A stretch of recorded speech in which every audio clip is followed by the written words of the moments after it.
Saudara-saudari terkasih dalam Kristus, hari ini Senin 30 September 2024 merupakan peringatan wajib Santo Hieronymus, Imam Pujangga Gereja. Bacaan dibawakan oleh Laurencia Ineke, Mazmur dilantunkan oleh Marcelio Adrian Aridewo, dan renungan ditulis oleh Erna Kusuma. Selamat menekuni Sabda Allah. Mari kita semakin mengasihi, semakin peduli, semakin bersaksi.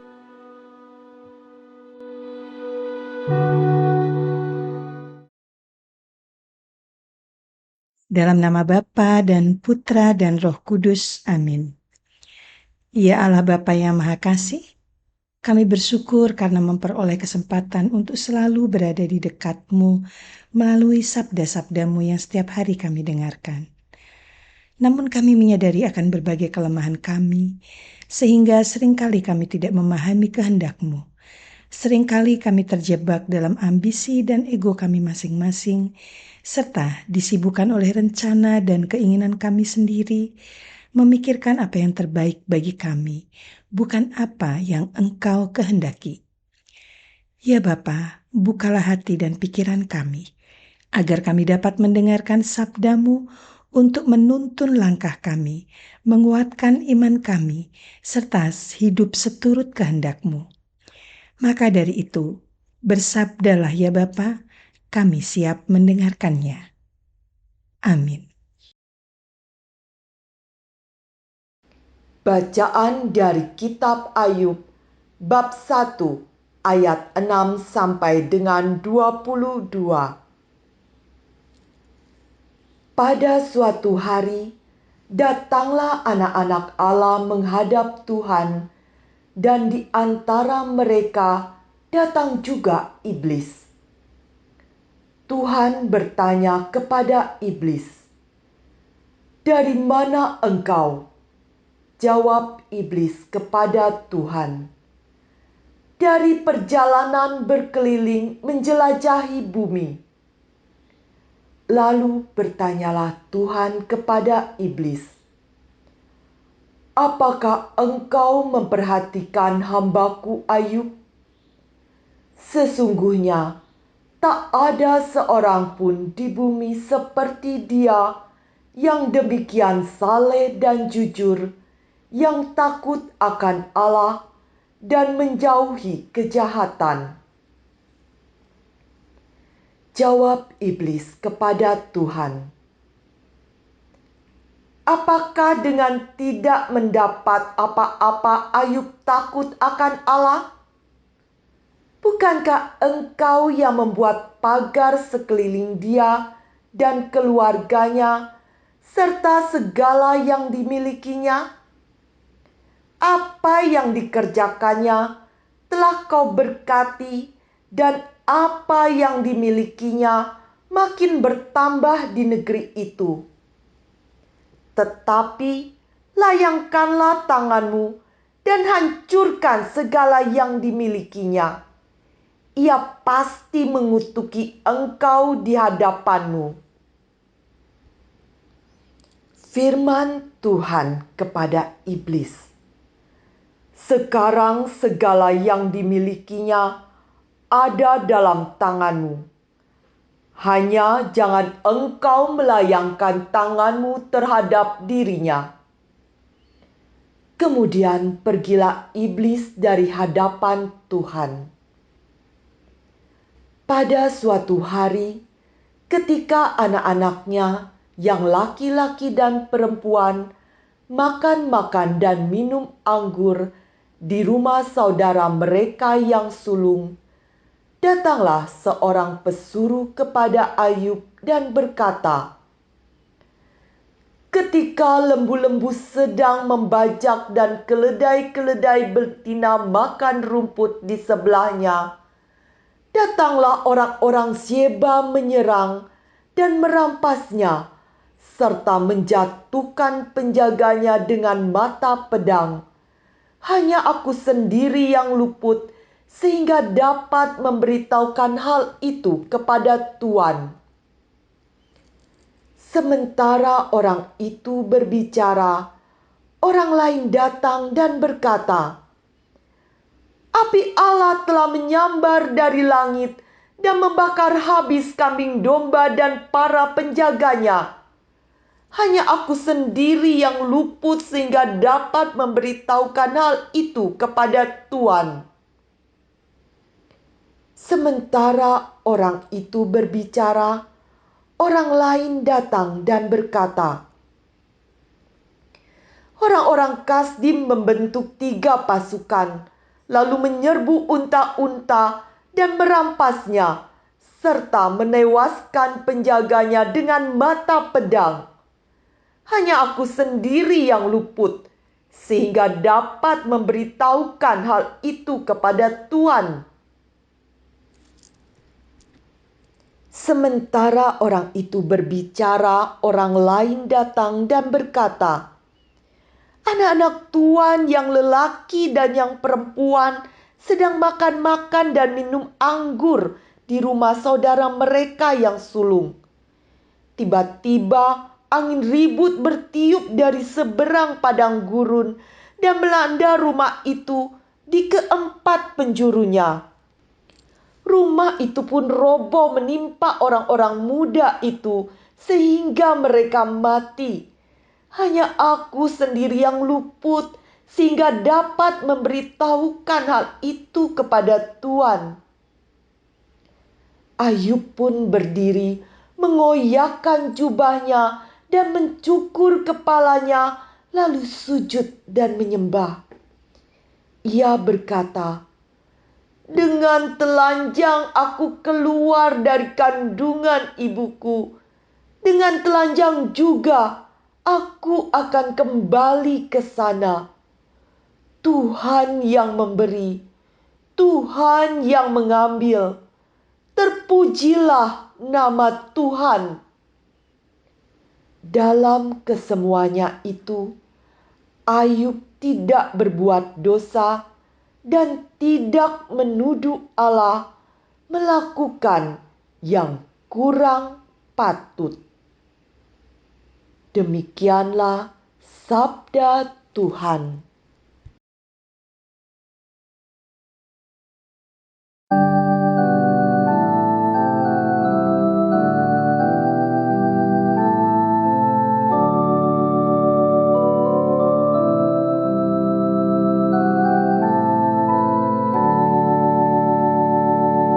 Condongkanlah telingamu kepadaku dan dengarkanlah kataku.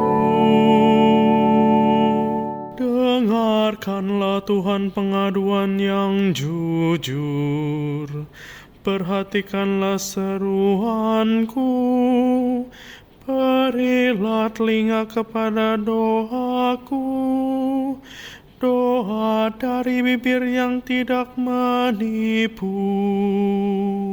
Condongkanlah telingamu kepadaku dan dengarkanlah kataku.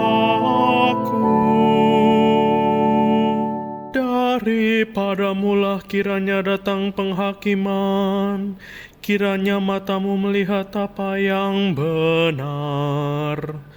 Bila engkau menguji hatiku,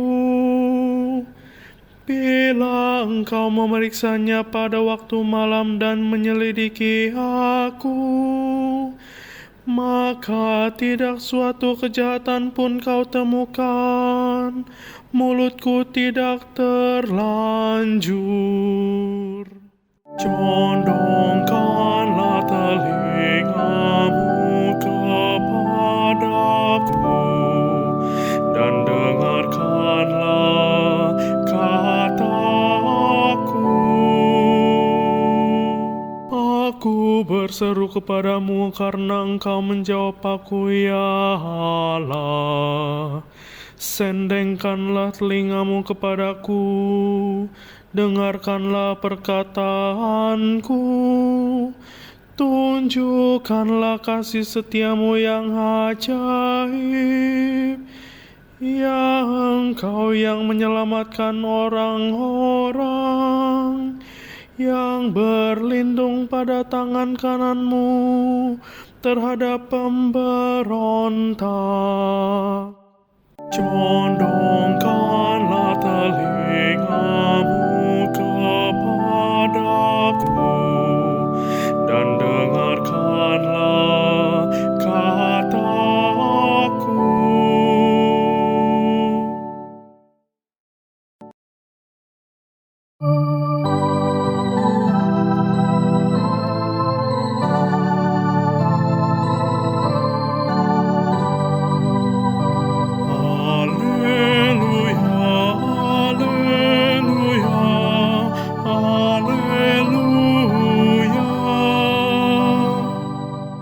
Anak manusia datang untuk melayani dan menyerahkan nyawanya sebagai tebusan bagi semua orang. Haleluya, haleluya, haleluya. Haleluya, haleluya, haleluya.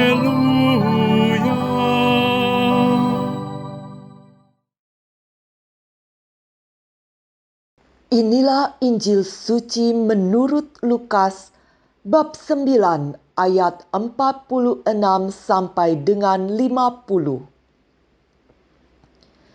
Sekali peristiwa, timbullah pertengkaran di antara para murid Yesus tentang siapakah yang terbesar di antara mereka. Tetapi Yesus mengetahui pikiran mereka. Karena itu, Ia mengambil seorang anak kecil dan menempatkannya di sampingnya. Lalu Ia berkata kepada mereka,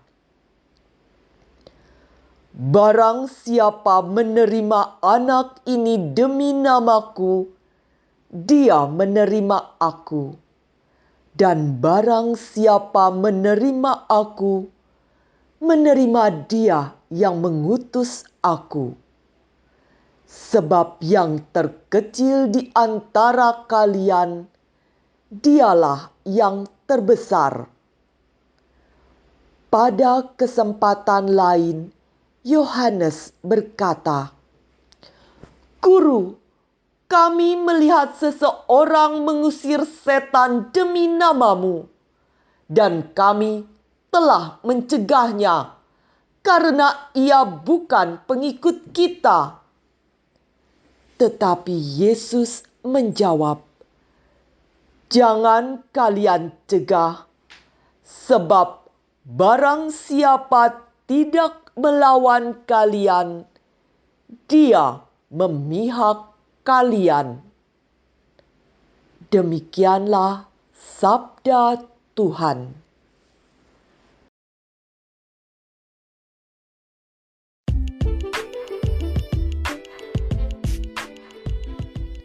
Allah berkarya melalui siapa saja. Renungan dibawakan oleh Erna Kusuma.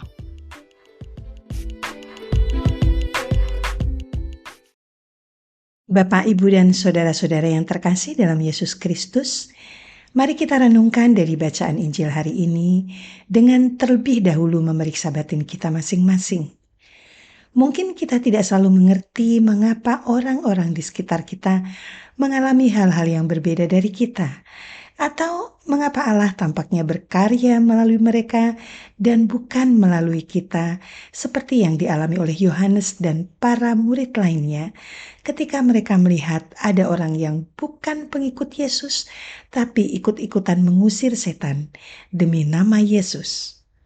Lalu mereka pun menyampaikan hal itu kepada Yesus. "Guru, kami melihat seseorang mengusir setan demi namamu, dan kami telah mencegahnya karena ia bukan pengikut kita." Nampaknya Yohanes dan murid lainnya merasa bahwa hanya merekalah yang berhak melakukan hal-hal ajaib demi nama Yesus. Merasa mereka memiliki hak istimewa untuk berbuat mujizat, termasuk mengusir roh jahat.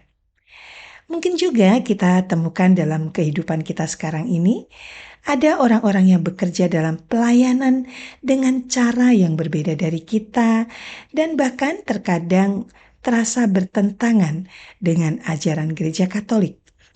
Atau kita mencemooh kelompok lain yang melakukan ritual mirip sekali dengan perayaan Ekaristi kita, menganggap mereka meniru-niru kita. Rupanya kita memang pandai mencela orang lain. Hari ini Yesus mengajarkan kepada kita bagaimana seharusnya sikap kita menghadapi persoalan seperti ini. Yesus secara tegas menyampaikan, selama mereka melakukan kebaikan dalam nama Tuhan, kita tidak berhak untuk menolak atau menghakimi mereka. Sebaliknya, kita diajak untuk turut bersyukur karena Tuhan nyata dan aktif dalam diri siapa saja yang terbuka kepadanya. Yesus juga mengingatkan agar kita jangan sampai terjebak oleh kesombongan karena merasa diri lebih hebat dari orang lain, lalu menuntut pengakuan dan kedudukan dimanapun kita berada. Para murid Yesus juga melakukan hal yang tidak dikehendaki oleh Tuhan. Mereka memperdebatkan siapa yang terbesar di antara mereka. Kita memang seringkali mudah menilai seseorang berdasarkan identitas kelompok, dari mana orang itu berasal, lalu mengabaikan untuk melihat apa yang telah diperbuatnya. Para murid Yesus melihat orang yang mengusir roh jahat atas nama Yesus bukanlah dari kelompok mereka, bukan pengikut Yesus. Mereka bukan sekedar salah menilai saja, melainkan juga hendak mencegah orang lain berbuat yang sama dengan yang mereka perbuat. Lalu mereka meminta atau mungkin berharap Yesus untuk mengambil tindakan terhadap orang itu. Mereka keliru. Yesus justru mencegah para murid mengambil tindakan terhadap orang itu. Seharusnya para murid mampu melihat bahwa kuasa dan kebaikan Allah hadir di dalam orang tersebut. Dan justru seharusnya merasa malu mengaku sebagai pengikut Yesus, tapi tak mampu menjadi saksi atas kuasa dan kebaikan Allah. Melalui suguhan bacaan pertama dan bacaan Injil hari ini, gereja mengajak kita untuk rendah hati, tidak terjebak dalam kesombongan diri, dan tetap setia di tengah berbagai ujian hidup, seperti yang dikisahkan dari kitab Ayub. Berbagai kesengsaraan datang bertubi-tubi kepada Ayub, bukan karena Ayub berbuat sewenang-wenang dan tidak taat kepada Allah, melainkan karena iblis meyakini kalau segala harta kekayaan milik Ayub diambil, maka pastilah Ayub akan mengutuki Allah. Akhir cerita, iblis kecewa berat sebab Ayub tetap setia sekalipun segala miliknya telah lenyap. Ia tetap bersujud di hadapan Allah sambil berkata, "Dengan telanjang aku keluar dari kandungan ibuku, dengan telanjang pula aku akan kembali ke dalamnya. Tuhanlah yang memberi, Tuhanlah yang mengambil. Terpujilah nama Tuhan." Bapak, Ibu, dan saudara-saudara yang terkasih dalam Yesus Kristus, sebagaimana Ayub menyerahkan segala sesuatu kepada kehendak Allah, kita pun harus belajar untuk percaya bahwa Allah memiliki rencana yang lebih besar daripada yang bisa kita lihat. Mari kita menanggapi karya Allah yang nampak dalam hidup orang lain dengan hati yang terbuka. Jangan menghakimi atau menjadi iri hati atau bahkan merasa terancam. Kita diajak untuk bersuka cita karena Allah menggunakan siapa saja yang bersedia melayaninya, bahkan sekalipun mereka bukan bagian dari komunitas kita. Dan marilah kita berdoa bersama untuk menutup perjumpaan kita pada hari ini. Ya Allah, Bapa yang penuh kasih, dengan penuh kerendahan hati, kami memohon kekuatan dan kuasa-Mu, agar kami dimampukan untuk menjalankan apa yang telah kami dengarkan dan renungkan pada hari ini. Bantulah kami agar menjadi lebih terbuka terhadap karya-karya-Mu yang Engkau nyatakan melalui siapapun yang Engkau kehendaki, serta ajarilah kami agar tidak mudah menghakimi orang lain yang berbeda dari kami. Doa dan harapan ini kami sampaikan kepadamu melalui perantaraan Yesus Kristus, Tuhan dan Penyelamat kami. Amin. Dalam nama Bapa dan Putra dan Roh Kudus. Amin.